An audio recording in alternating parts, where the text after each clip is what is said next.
Ami kanumɔgɔw fo ka hakɛto belebeleba kɛ aw fɛ wagati kurun kama a b'aw bɛɛ lajɛlen fo ka waleɲuman dɔn kɛrɛnkɛrɛnnenya la aw minnu bɛ ka lajɛ nin wagati in na Serifula Jabaramuso la k'aw ka jɛmukan mandi lajɛ k'a fɔ ye an ka jɛmukan dakun bɛ tali kɛ min kan o de ye wagati bɛɛ kɛrɛnkɛrɛnnen don musolakaw kama i n'a fɔ an y'a fɔ cogo min na halisa an bɛ continuer ni journée panafricaine hukumu kɔnɔna de ni o de ye an b'a ye k'a fɔ an bɛ don min na i ko bi maa minnu bɛ ni Ala y'u lajarabi lujura la kɛrɛnkɛrɛnnenya la sugu o sugu u jɔyɔrɔ ye jumɛn ye an ka société kɔnɔna na i n'a fɔ farafinna fo ka taa se diɲɛ fan tan naani bɛɛ lajɛlen ma n'a ma ɲɛ k'a fɔ an bɛ musow ka wagati de la o de an ka jɛmukan dakun ye sɔɔni n'an bɛna walawalali kɛ walasa u ka faamuyali sɔrɔ a la an bɛ aw bɛɛ fo k'aw bɛɛ waleɲuman dɔn maa min b'an bolokɔrɔ ni an n'ale bɛna jɛ ka masala ɲɔgɔn fɛ ale de honorable Kadi Bari ni association des petites tailles o maa ɲɛmaa don i ni ɲantuma honorable. Ok, salam alaikum. Wa alaikum salam.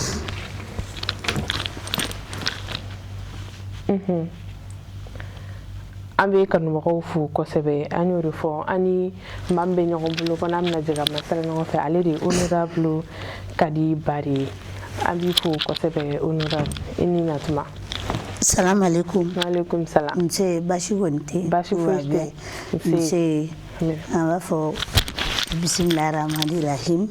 Donc an b'a lajɛbaga bɛɛ fo. Bɛɛ ye foli. K'an lamɛnbaga bɛɛ lajɛlen fo. Bɛɛ lajɛlen. Donc n b'aw yɛrɛ fo k'aw barikada ka daminɛ directeur de Serifula la fo ka se a plantɔ ma n b'aw bɛɛ fo k'aw barikada aw ka baara ɲuman na aw ka vraiment ani aw ka fasojɔ donc n b'aw fo o la k'u barikada ka an lajɛbaga bɛɛ fo k'a fɔ merci invitation na ka invité ka na aw ka plateau kan vraiment an ka se ka na mɔgɔw kunnafoni ka masala donc vraiment o diyara ne ye o bɛnna ma n bɛ bɛɛ fo ka bɛɛ barikada donc an bɛ dugawu kɛ ala k'a ɲɛ ka d'an ma. Amina yarabi. Yani an bɛ don jaabi ɲininkali jaabiw kɔnɔna na image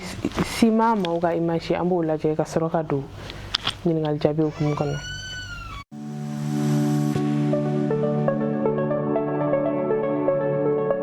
daminɛ yan Mali la an ka usine bɛ siman dilan anw fɛ yan n'a bɛ kɛ ni diɲɛ seleke naani diɲɛ laban minɛnkuraw ye min n'a faamuyalen don anw fɛ CMM ale bɛ siman dilan waasa ka se k'anw ka haminanko bɛɛ lajɛlen ta an ka santiw kɔnɔ dɔw ka baara fanga ka bon a fanba ye béton armé ye sow ani baara caman bɛ minnu na olu siman sugandili bɛ kɛ ni wolomali de ye a kolo ka gɛlɛn a bɛ fɛn caman kun min n'a lakanalen don kudayi CEM2 42.5 siman in a bɛ labaara fɛn caman na a bɛ baara daw la ani a kɛcogo ɲuman yira santiw kɔnɔ CEM1 42.5 kolo gɛlɛya dan a dilannen don santiw kama i n'a fɔ sangaso a bɛ ɲɔgɔn minɛ ka ɲa a pɛrɛn-pɛrɛn man di wa n'a bɛ mɛn a bɛ fanga sɔrɔ ka taa fɛ ni siman kɛrɛnkɛrɛnnen fila ye CMMSA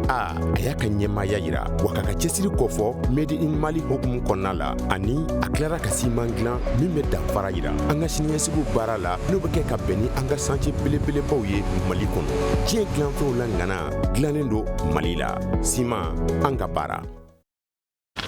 An b'aw fo an bɛna kɔ ɲininkali jaabi hukumu kɔnɔna na walasa a bɛ se ka faamuyali sɔrɔ an ka dakun na cogo di an bɛ i fo tuguni honorable an ye weleli min kɛ i nana an ka wele jaabi i bɛ se k'a fɔ an ɲɛna an bɛ wagati min na ko bi ala ye maa minnu lajarabi lujura la kɛrɛnkɛrɛnnenya la n'u ko ko u bɛna baara dɔw daminɛ i n'a fɔ ka u fana cɛsiri u yɛrɛ ye jamanajɔ yiriwa kɔnɔna la gɛlɛya ni gɛlɛyaw b'a la n'i bɛ se k'a ɲɛfɔli k'an ye o hukumu kɔnɔ. Ok, n bɛ ala fo k'a barikada mi ka question in fɛn kosɛbɛ ko i n'a fɔ sisan an bɛ wagati min na ko sisan maa minnu bɛ ni ala y'u lajarabi lujura la ni u ko ko u bɛ baara dɔw kɛ u yɛrɛ ye kɛrɛnkɛrɛnnenya la an fɛ yen farafinna yan nɔ yalima gɛlɛya ni gɛlɛya b'a la parce que an y'a ye association min présidente ye maa caman bɛ yen a mana kɛ cogo cogo maaw bɛ t'u ka degun f'u ye ani hakilina minnu b'u la o n'a ɲɔgɔnna caman i bɛ se ka ɲɛfɔli dɔ k'an ye o degun ninnu hukumu kɔnɔ. Ok, an bɛ ala fo k'a barikada c'est-à-dire que baara o baara mɔgɔ sugu o sugu i bɛ baara o baara kɛ i bɛ gɛlɛya sɔrɔ a la parce que i tɛ se ka ɲɛta sɔrɔ baara foyi la i ka diɲɛlatigɛ kɔnɔ n'i ma gɛlɛya sɔrɔ a la donc gɛlɛyaw b'a la mais lujuratɔw ta spécialement a b'a dɔgɔ parce que hali t'i ye ne bɛ k'o de fɔ hali n'i ye kalan ta donc ne min sigilen filɛ ne ye n ka kalan kɛ gɛlɛyaba la ne ye exemple ta ne yɛrɛ kan n ye n ka kalan kɛ gɛlɛyaba la parce que o fɛn min ye lajɛliw donc ani comment dirais-je la ani matériel d'étude olu adaptelen t'an na donc ne yɛrɛ fa parce que hali ka i ta k'i lasigi pan sanfɛla la nɔ olu bɛ gɛlɛyaw b'u la école y'o ye quoi n b'a fɛ tableau fɛnɛ i tɛ se ka taa tableau la parce que i jɔkunnama tɛ tableau sɔrɔ donc ne ta la ne fa taara ala ka nɛɛma k'a ni silamɛsu bɛɛ ka taa menuisier du quartier dɔ voir o ye ne ka pan dilan a ma taille donc ne tun b'o ta ni école taara ka taa parce que des fois i ni mɔgɔ ɲumanw bɛ bɛn don o don mɔgɔ i t'i yɛrɛ cogoya la donc dɔw b'i dɔgɔya cɛ denni yɛrɛ ka ko ka ca tuma bɛɛ fo mɔgɔ k'i ta k'i lasigi pan ninnu sanfɛ donc tableau fɛnɛ na ne tun b'a fɔ maître ɲɛna n ko n bɛ yɛlɛ ka chaise kan ka taa tableau la donc n'i ye bololabaara fɛnɛ ta donc i bɛ gɛlɛya sɔrɔ a la parce que n'i ye ne ka mɔgɔw ka tel que safunɛ dilan n'an ye ni ye fɛn tɛ n bɛ ministère de l'emploi et de la formation professionnelle n b'ale fo k'ale barikada yan nɔ ni madame Sal Sek b'a ale ɲɛmɔgɔya la donc a n'a ka structure rattachée n'o ye ANP ni FAPA ni APJ u b'an dɛmɛ kosɛbɛ depuis an ka jɛkulu in sigira u b'an ka musow former fɛn caman na n'o ye bayɛlɛma dumuni n'a b'a fɔ ma agroalimentaire u b'an dɛmɛ fɛnɛ kalali kɛcogo la n'o ye coupe couture spécialisée en broderie coréenne u y'an dɛmɛ o fɛnɛ na u bɛ se ka muso 50 former de bi ni safunɛ dilan fɛnɛ a jilaba da a kurulaba fɛnɛ u y'an dɛmɛ o fɛnɛ na donc fo muso dɔw bibi na olu installé de don u yɛrɛ ye u bɛ ka baara k'u yɛrɛ ye mais tel que aw ka formateur kɛ sisan nɔ COPPC la Levier Sambu fo yan nɔ ale de kɛra centre fɔlɔ ye jamana in kɔnɔ ka centre dayɛlɛ depuis 1972 donc ale de ne ka mɔgɔ caman former particulièrement musow k'u former kalali kɛcogo la mais machine adaptelen tɛ donc aw personne classique aw bɛ se ka sigi machine na yɔrɔnin kelen mais a kun ye système dɔ de adapté ne ka mɔgɔw la u yɛrɛ b'u sigi machine na k'u ka kalali kɛ fo sisan muso caman de bɛ yen nɔ ne ka musow la minnu kɛlen bɛ ka atelier so dayɛlɛ u yɛrɛ ye u bɛ baara k'u yɛrɛ ye f'u kɛlen bɛ ka mɔgɔ ta mun fɛnɛ b'u dɛmɛ baara kɔnɔna na donc o ye alhamdulilayi ye donc i ye gɛlɛya ye donc matériel adaptelen t'u la donc ni u bɛ baara kɛ yɔrɔ min na ou bien hali ni formation bɛ kɛ an bɛ laɲini de kɛ tel que ANP FAFA an bɛ laɲini k'u ye u ka kiti min bɛ da du ba ou bien u bɛ baara kɛ min na ka formation k'a la pour que u bɛ se ka nafa sɔrɔ a ka adapter u yɛrɛ ka jɔku la parce que u bɛ lafiya sɔrɔ o de la parce que n'i y'a mɛn i bɛ baara jumɛn kɛ hali e min filɛ de n'i ma bila i ka condition kɔnɔ i ka baara yɔrɔ la yan i ka baara tɛ se ka ɲɛ i bolo dɛ donc bolola baara b'o la baara wɛrɛ b'o la donc i b'a fɔ ko n ye école fɔ cogoya min na i y'olu gɛlɛya fɛnɛ fɔ parce que école fɛnɛ ye kalan de ye i bɛ kalan de kɛ pour que i ka diplôme sɔrɔ i ka se ka baara kɛ yɔrɔ dɔ la donc ni ne ye hali baara yɔrɔ ta kuluba depuis kun bɛ kuluba ne ka machine wo ne ka fɛn a bɛɛ ye sans fil ka chaise wo b'a la jigin yɛrɛ ye u bɛ chaise minnu di a b'a la jigin yɛrɛ ye pour que n kana to ka mɔgɔ déranger mɔgɔ ka to k'a fɔ bɛ ta ka da sigi yɛrɛ bɛ ka chaise la jigin yɛrɛ ye k'a bila n ka niveau la ka n sigi a kan ni fɛnɛ niveau min ka di n b'a k'o la n ka machine fɛnɛ filɛ n ka suru ni n ka fɛn ninnu n b'a bɛɛ bila a bɛɛ ye sans fil ye n b'a manipuler cogo min ka di ye pour que n bɛ se ka baara kɛ lafiya kɔnɔ. O ye administration ye mais n'i ye bolola baara ta i b'a fɔ ko n y'o f'i ye cogoya min na an bɛ safunɛ dilanw kɛ o an b'a ɲini an ka formateur fɛ u ka minɛnw adapté an cogoya la pour que parce que an bɛ se ka baara kɛ lafiya kɔnɔ et puis an bɛ se ka nafa sɔrɔ baara la cogoya min na donc o de yɔrɔw de bolola baara ta yɔrɔ ye minɛnkow ye donc fo minɛnw ka adapté an cogoya la hali coiffure ni fɛn ninnu siège ninnu ka adapté an cogoya la pour que an bɛ se ka lafiya sɔrɔ baara kɔnɔna na ka baara kɛ ka ɲɛ et puis an bɛ se ka nafa sɔrɔ a la cogoya min na voilà. Nka yalima an bɛ don min na i ko bi wagati yɛrɛ évolueli kama an bɛ don min na i ko bi olu b'aw bolo ani fana centre kɛrɛnkɛrɛnnen bɛ yen aw yɛrɛ tɔgɔya la aw b'aw ka baaraw kɛ yɔrɔ minnu na. Et à mon wolowe dade la parce que terrain bambolo depuis Amadou Toumani Touré comme reba donc tu vois mina nettoyer honorable Diarra Barry Kadiatuye mais communément appelé madame Atete parce que ni to ni jamu fo Mali connaît no ite se ka yé cosme mais dès que ni a fo madame Atete dron bébé ndo donc bébé ndo no tournini donc comment dirais-je là Santri anye terrain soro atite ka sana donc ame ka nyiri yere ka nani partenaire soro ou même pas pour les plusieurs autorités de la transition anye wole dadauba nous c'est ka deme ka terrain jo ka ke siège ka klaka to ka klaka santri kala santri belebele ba kala iba fo comme ni afin to amnanga muso yo bola bara chama de dege wa muso bilani muso biduru ka chano ye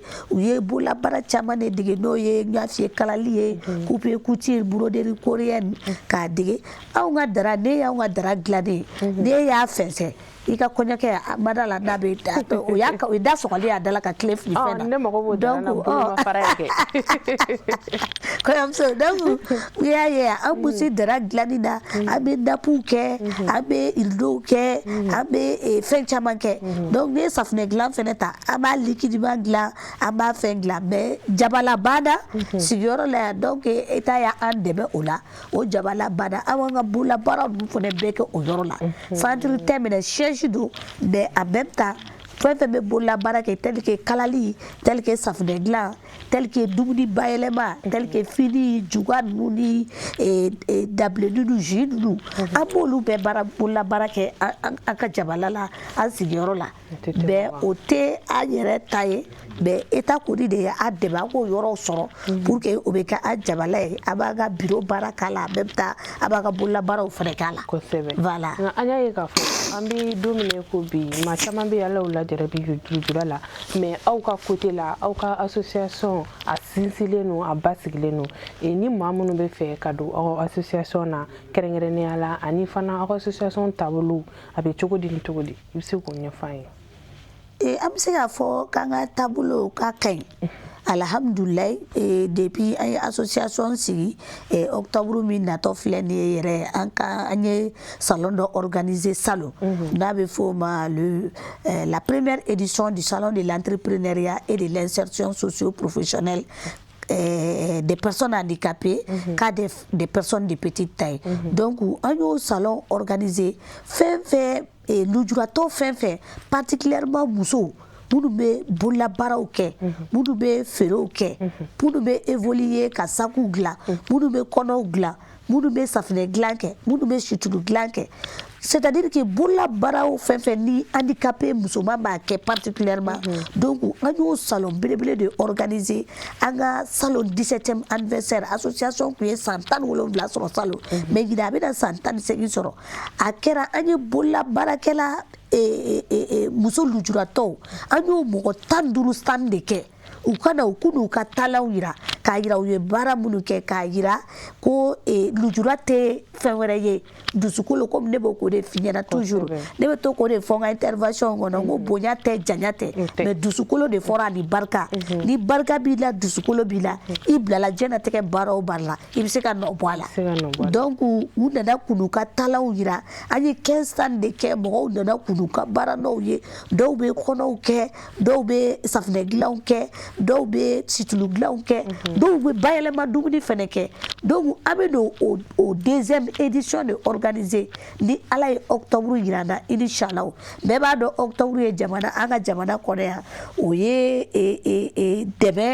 demain kaloy solidarité d'aba foma la solidarité de la lutte contre l'exclusion donc au demain baw abedo nyona wera de daele au salon wera de daele pour que abe buso de ke bola barala en même temps fene ka kla kula installer ka kla ka projet compétition fene ke buso di nyonche munu projet nyana ba bubule ku demain ku ka projet monte oye mais kla ka financement ñu yi kula installer pour que ou sega baara k'u yɛrɛ ye cogo min na u bɛ se k'u yɛrɛ dɛmɛ cogoya min na ka u ka du kɔnɔna dɛmɛ mais en même temps fɛnɛ ka tila ka jamana fɛnɛ dɛmɛ voilà donc an bɛ o fɛn kɛ octobre in na inchallah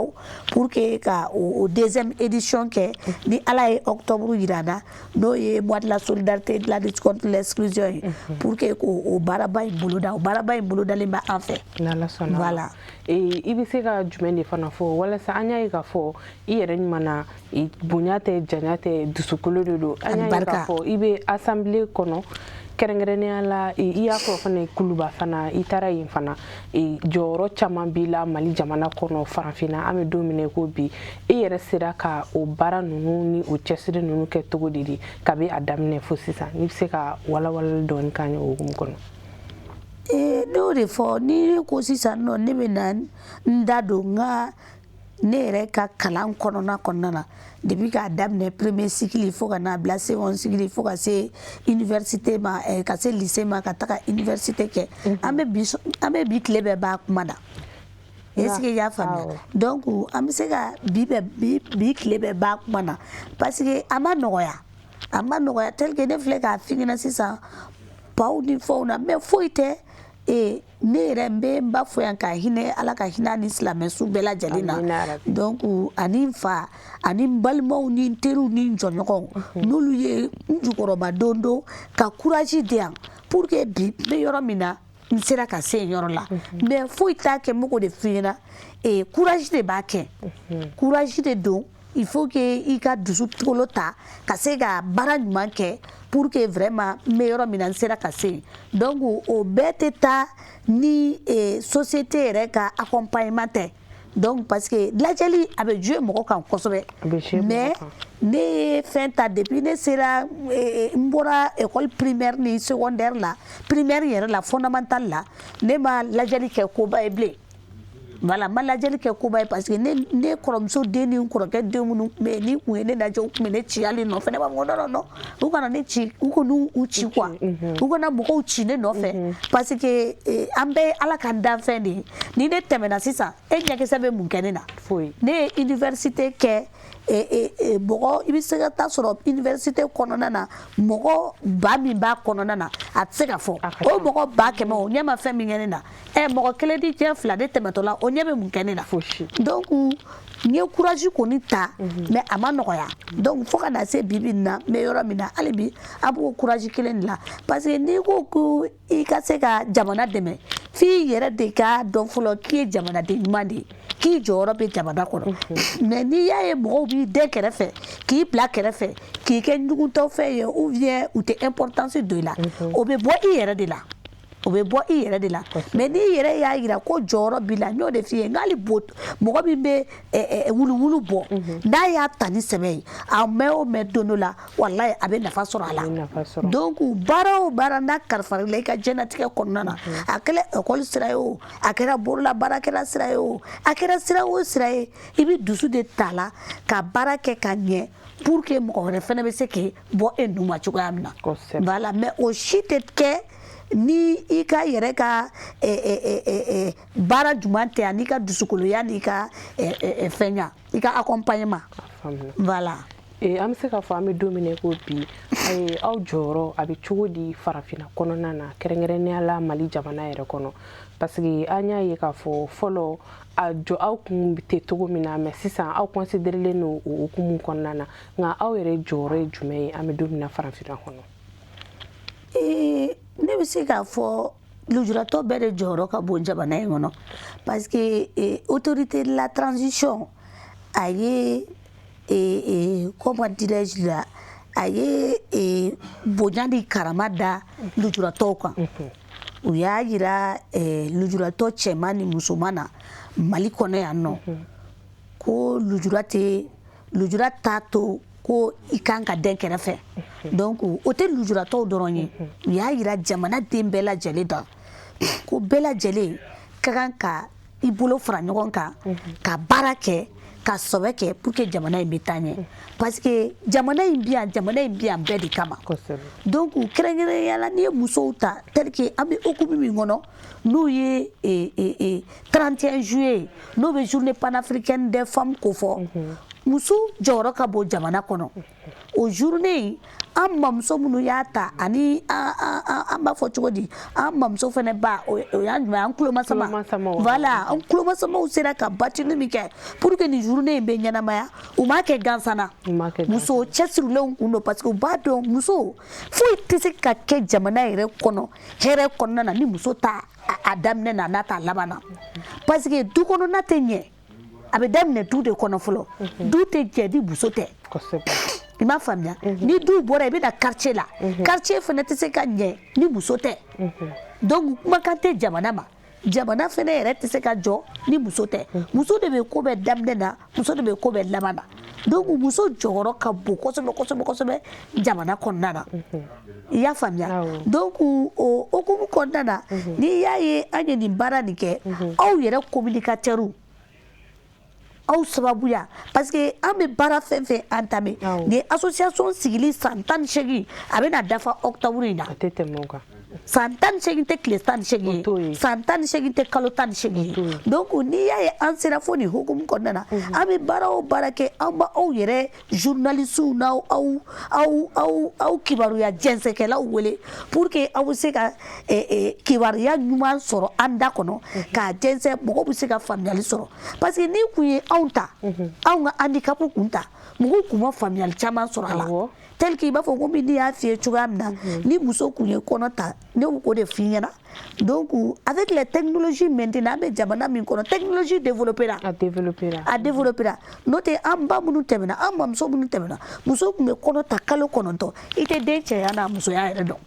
mais technologie développera sisan nɔ donc ni muso ye kɔnɔ ta a bɛ dɔn sisan wagati juste i bɛ jigin wagati min na i den sexe min ye cɛ don wa muso don wa den bɛ se ka kɛ hali min ye technologie bɛ se ka nin bɛɛ développer sisan donc o de y'a to ne bɛ to k'a fɔ n ko mɔgɔw kun b'u jɔ k'a fɔ ko ni muso ye kɔnɔ ta i bɛ bɔ fitiri fɛ ou bien i bɛ yaala sufɛla ninnu fɛ i kɔnɔma don k'o de b'a to k'i bɛ anw ɲɔgɔnna wolo alors que c'est pas ça, c'est pour te dire que donc o yɔrɔ tɛ quoi o bɛɛ ye fili de ye ni mɔgɔw b'a faamuya donc a ye communication caman kɛ ka aw kibaruya jɛnsɛnlaw wele a bɛ diɲɛlatigɛ fɛn fɛn kɛ depuis an ka association sigira ka kibaruya ɲuman d'u ma k'a yir'u la fɛn minnu bɛ fɔ ani minnu b'u hakilila na olu tɛ hakilila ɲuman ye o tɛ ni si tɛ i b'a fɔ ko tel que n ye technologie développée ni f'i ɲɛna cogoya min na muso kun mana kɔnɔ ta kalo 9 i t'a fɛn dɔn parce que ala de b'a dɔn ala bɛ den min d'i ma ala de b'o dɔn den bɛ kɛ fɛn fɛn ye e t'a dɔn masa arabani de b'o dɔn donc o communication ninnu kɛlen o de y'a to jamanadenw sera ka danaya sɔrɔ ka da an kan pour que an bɛ jɔyɔrɔ min na bi an ka se k'olu jɔyɔrɔ bɛɛ fanga parce que an bɛ communication baden de kɛ baara o baara n'an y'a entamé an ye sensibilisation baden de kɛ ka conférence baden kɛ chaque fois an bɛ thème dɔ ta an yɛrɛ kan ani jamana hukumu kan pour que jamanadenw bɛ se ka faamuyali sɔrɔ an yɛrɛ ka taabolo n'an kɛcogo ni ani an ka baaraw kɛcogoya voilà faamuna mais yalima i ka jɛkulu ma aw bɛ se ka baara wɛrɛw kɛ min tɛ bolola baara ninnu dɔrɔn i n'a fɔ docteuriya ninnu ni baara wɛrɛw min tɛ bolola baara ya ne ka 2024 tɛmɛnen in na n ye lajɛba dɔ kɛ n'a bɛ f'o ma ko le forum africain des personnes de petite taille yanni k'a kɛ n nana u ka plateau kan yan n'i ma fili nin ye siɲɛ filanan ye yan Serifula plateau kan o bɛɛ ye e yɛrɛ ka émission kelen ye n b'i fo k'i barikada ani ka i baaraɲɔgɔnw i ka chefs n'i ka fɛnw bɛɛ lajɛlen ka to ka chaque fois ka to ka wele ka na n ka kunnafoni ɲumanw da aw ma aw yɛrɛ taabolo n'an kɛcogo kan parce que ni de b'a to fɛn caman bɛ yen mɔgɔw bɛ se k'a faamuya mɔgɔw bɛ se ka miirila ɲɛma sɔrɔ a la a bɛ se ka kɛ pour que mɔgɔ wɛrɛ minnu fana bɛ yen nɔ minnu den kɛrɛfɛlen don olu ka se ka bɔ cogoya min na ka na u jɔyɔrɔ yira jamana kɔnɔ komi n y'a fɔ cogoya min na parce que jamana tɛ mɔgɔ si ta ye jamana ye an bɛɛ de mɔgɔ kelen ta tɛ bɛɛ de jɔyɔrɔ bɛ jamana kɔnɔna na donc ne y'o forum ba min kɛ n'o ye petite taille dugu 11 de nana journaliste kelen ani petite taille musoman kelen. Donc, Afrique, le forum africain des personnes de petite taille clôturé, 10 personnes de petite taille, dans la beauté kera. Donc, ala yake ou ye présenti ya rekuraya neka. Ni de kera si sa Afrique présenti be, yo dana ta ko dineba, ka klango tugu, misi fene. Misi teme ka anga promotion ke muso yɛrɛ ka promotion ke octobre 2024 an y'a fait pour que ka anw yɛrɛ muso petite taille ka an jɔyɔrɔ yira Afrique bɛɛ kɔnɔna na. Donc n'an ka cɛya ni a n'an ka baara kɛli ɲuman ye k'a fɔ janya tɛ bonya tɛ surunya tɛ mais n ye min f'i ye dusukolo de fɔra et puis anw ye muso minnu fana ye an ye musow ka échantillon de. Donc voilà, donc ka ayiraula donc Fata Dameli ale de kɛra misi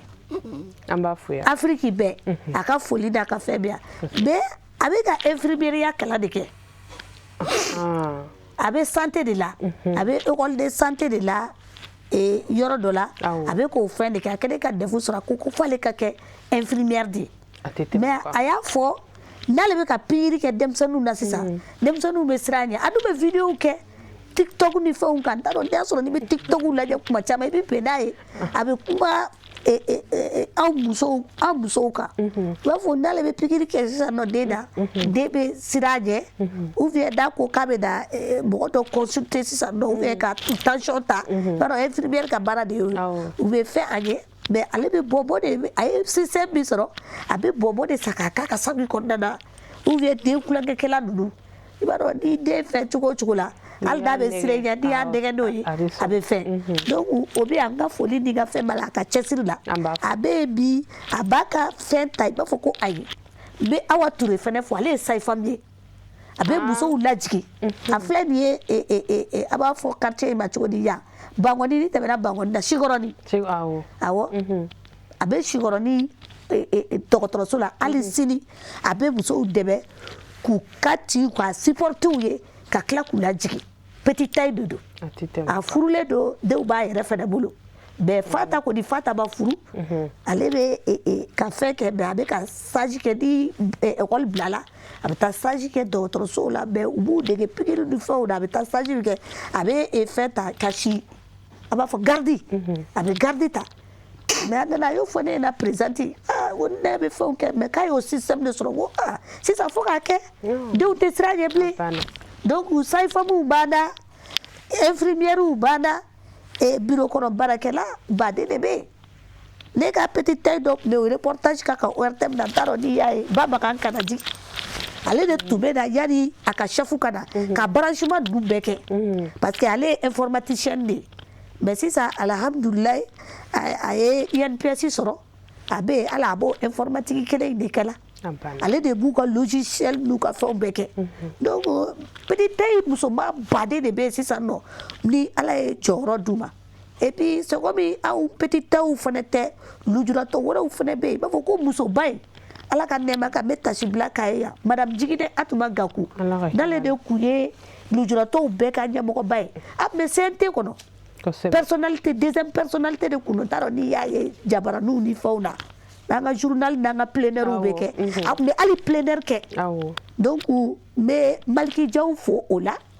ka le général de corps d'armée ni ne bɛ min ka mara kɔnɔ bi n'o ye le général de corps d'armée Maliki Jaw ye ka tila ka président fana fo a ka miiriya o la ka lujuratɔw ta k'u bila bulon kɔnɔ a ma deli ka kɛ jamana si la c'était une première dans le monde dans l'Afrique l'ANEI inspiré anw de kan ka lujuratɔw ta ka bila bulon kɔnɔ fɛn Guinée Conakry de ko don Niger u nana ala anw fɛ yan bulon kɔnɔna na ka n'u former yan nɔ ka lujuratɔw ta ka bila bulon kɔnɔ Burkina Faso o yi inspiré Mali de kan ka lujuratɔw ta k'u bila bulon kɔnɔna na a kuma deli ka kɛ Afrique fan si i y'a faamuya donc c'est pour te dire que toujours n ka kuma kelenw de don bonya tɛ janya tɛ lujura tɛ dusukolo dɔrɔn de bɛ baara kɛ ani barika voilà donc o de don quoi kuma kuncɛ kuma jumɛn b'i bolo k'a fɔ filɛlibagaw ni kanubaga bɛɛ lajɛlen kɛrɛnkɛrɛnnenya la ladilikan ladilikan min bɛ ne bolo k'a fɔ Frimo o ye ka a fɔ Mali musow ɲɛna particulièrement lujuratɔw an ka hakili to an ka jamana na parce que i b'a fɔ komi ne y'a f'i ɲɛna cogoya min na n'i ye du ta i ko ko muso n'o ye famille ye n'i ye éducation ta i ko ko muso n'i ye bɛn ta n'i ye bɛn ko fɔ muso de bɛ bɛn créer o do dɛ parce que ni bɛn ma créer n'i y'a mɛn ko jamana diyara bɛn de do o do i y'a faamuya bɛn fo bɛn de ka sabati mais bɛn sabatili bɛ daminɛ yɔrɔ min na parce que muso de bɛ den éduquer cɛ bɛ taa wari ɲini na ka bɔ ka taa nasɔngɔ ɲini na mais muso de bɛ to du kɔnɔ ka den éduquer fo den ka éducation ɲuman de sɔrɔ muso de b'o kɛ n'i y'a mɛn den sera ka dusu sɔrɔ ka kalan kɛ o ka bololabaara ka fɛn fɛn k'a ka diɲɛlatigɛ kɔnɔna na i b'a sɔrɔ a ba de y'a éducation ɲɛnama d'a ma fa bɛ dɔ k'a la mais fa ta ka dɔgɔ a la donc ni du ɲɛna quartier bɛ ɲɛ wa muso de b'o kɛ ni quartier ɲɛna o b'a éparpiller jamana bɛ ɲa bɛɛ bɛ sabati donc jamana bɛ diya parce que diɲɛlatigɛ ko o ko ni bɛɛ ma sabati jamana tɛ se ka diya donc pour que jamana ka se ka diya fo bɛɛ de ka sabati donc muso de fɛnɛ du bɛ se ka kɛ muso de ye pilier ba ye bɛɛ sabatili la donc ne b'a ɲini Mali musow bɛɛ lajɛlen fɛ an ka bolo di ɲɔgɔn ma lujuratɔ o i tɛ lujuratɔ o i bolola baarakɛla o i bɛ fɛn na hali mɔgɔ minnu bɛ yala ka fini nɔgɔ minɛ k'a ko u bɛɛ ka bɛn sabati u ni ɲɔgɔn cɛ k'u bolo di ɲɔgɔn ma pour que jamana bɛ se ka taa ɲɛ cogoya min na jamana bɛ se ka bɔ nɔgɔ la et puis jamanaden bɛɛ bɛ se k'i jɔyɔrɔ sɔrɔ jamana kɔnɔ donc n ka kuma laban fɛnɛ k'an ka président de la transition le général d'armée Assimi Goïta k'a fɔ ani premier ministre le général de division Abdoulaye Maïga ani a ka membre du gouvernement bɛɛ mais particulièrement an bɛ hukumu min kɔnɔ n'o ye musow ka don ye n'o ye an ka ministre de la promotion de la femme de l'enfant et de la famille ani an yɛrɛ ka ministère de tutelle muso de b'o fana kunna colonel major Assane Bajalo a n'a baarakɛ ɲɔgɔn bɛɛ ani ministre musoman minnu bɛ gouvernement kɔnɔna na an b'u wele de ko les amazones du gouvernement parce que tellement que u cɛsirilen don i se ka a faamuya quoi donc o b'o fo ne yɛrɛ bɛ mɔgɔ min ka mara kɔnɔ n'o ye général de corps Maliki Diaw ye ani CNT muso bɛɛ mais an kɛlen bɛ ka kulu fana sigi musow ka tɔn CNT kɔnɔna na n'an b'a fɔ o ma RFM réseau des femmes parlementaires bu o fana présidente b'a fɔ n'aw yɛrɛ b'a dɔn madame Haidara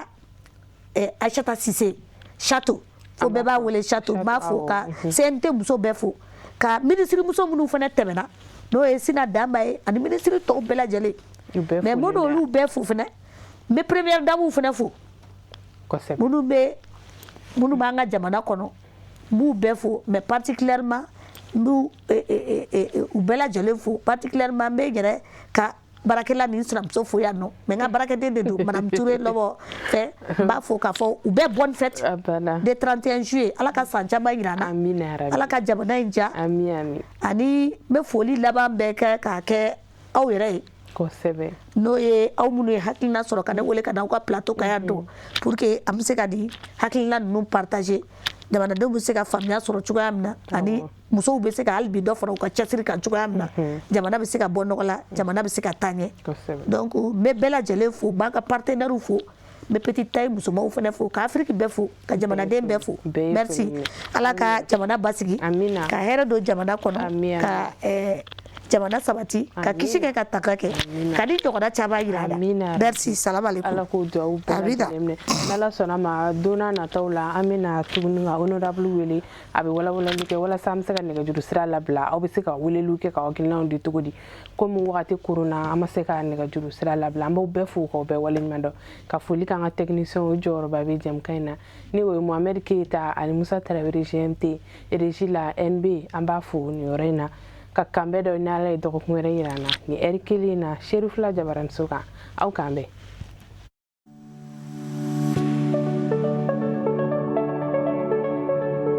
Tout commence ici,